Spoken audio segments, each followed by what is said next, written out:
যেমনটা আপনি আজ করছেন তিনি এ নন। ভাবছেন এত বছর পর কিভাবে ফিরে এলেন তিনি। পরিচিত সেই মুখ হয়তো ভাবছেন, কিন্তু তা নয়। ইনি বছর ৭৪-এর এক বৃদ্ধ। এখনও তিনি এদিক ওদিক চলাফেরা করেন। প্রথম দেখায় রবীন্দ্রনাথ ভাবলেও তিনি রবীন্দ্রনাথ নয়। তবে এই ব্যক্তির নেশাও সাহিত্য চর্চা। বাড়ি মেদিনীপুর জেলায়, তবে কৃতিত্ব সমাজের জন্য কোনো অংশে কম নয়। মানুষ হিসেবে জন্মানো তার সার্থক, কারণ তিনি মানুষের কথা ভেবে পরিবেশ বাঁচানোর আহ্বান জানাচ্ছেন প্রত্যেককে। জীবন নিয়ে টানাটানি হয় যে কষ্ট, গাছ অভাবে রোগ আসে ভাই, ভাঙে যে স্বাস্থ্য।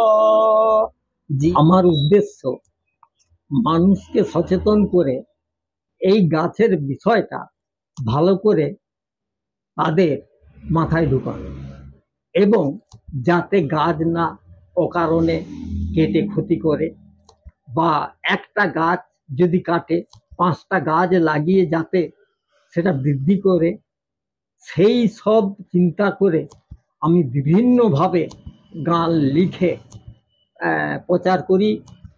বিভিন্ন চায়ের ঠেকে কিংবা মানুষ যেখানে জমায়েত বেশি, সেই সমস্ত জায়গায় তিনি মানুষের কাছে আহ্বান রাখছেন পরিবেশ বাঁচানোর। তার জীবদ্দশায় তিনি করে চলেছেন এই কাজ। ধর্মীয় এবং সাংস্কৃতিক নানা কাজের পাশাপাশি বৃদ্ধের পরিবেশ বাঁচানোর এই উদ্যোগকে সাধুবাদ জানিয়েছেন সকলে। দেখতে খানিকটা রবীন্দ্রনাথের মতো, পাকা চুল, লম্বা সাদা দাড়ি। পশ্চিম মেদিনীপুর জেলার পিংলার মুন্ডমারি এলাকার বছর ৭৪-এর বৃদ্ধ সুভাষ মণ্ডল।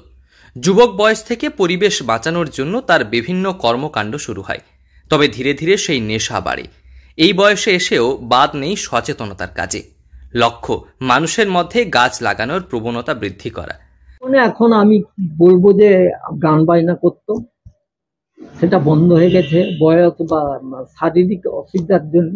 এখন আমি সাহিত্য চর্চাই করি, বিভিন্ন পত্র পত্রিকায় লিখি এবং বিভিন্ন জায়গায় সাহিত্য সম্মেলনে যাই, এবং আধ্যাত্মিক ধর্মীয় অনেক কিছু এতে যাই। এবং মানুষ গাছ লাগালে পরিবেশ বাঁচবে, এই বার্তা দিতেই নানা পদ্ধতি অবলম্বন করেন তিনি। শুধু তাই নয়, বিভিন্ন সময়ে করেন সাংস্কৃতিক চর্চা। বয়সকালে আধ্যাত্মিকতা এবং ধর্মীয় নানান কাজের সঙ্গে যুক্ত থাকলেও তার ভাবনা পরিবেশ বাঁচানো।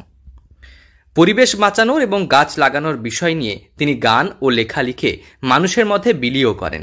এছাড়াও বিভিন্ন চায়ের আড্ডা কিংবা জমায়েত স্থানে তিনি মানুষকে সচেতন করেন। বয়সের কারণে ছোট্ট বয়সের সেই গান বাজনার চর্চা বন্ধ হয়ে গিয়েছে, তবে মানুষকে সচেতন করতে তিনি গান লেখেন ও তা পরিবেশন করেন। এখন তিনি সাহিত্য চর্চাও করেন। বিভিন্ন পত্র পত্রিকায় তার লেখা ছাপা হয়। সাহিত্য চর্চার পাশাপাশি ধর্মীয় নানান আলোচনা সভায় মানুষকে পরিবেশ বাঁচানোর আবেদন জানান। দিন দিন গাছ কেটে গড়ে উঠছে সভ্যতা। আধুনিকতার আড়ালে তার যৌবন হারাচ্ছে প্রকৃতি, যার কারণে বিপদের মুখে পড়ছে জীবকুল। তাই মানুষের মধ্যে এই বার্তা দিতে বৃদ্ধের এই উদ্যোগ। তার এই গানের মধ্য দিয়ে সচেতন করার ভাবনাকে সাধুবাদ জানিয়েছেন সকলে। পশ্চিম মেদিনীপুর থেকে রঞ্জন চন্দ্রের রিপোর্ট, লোকাল 18 বাংলা।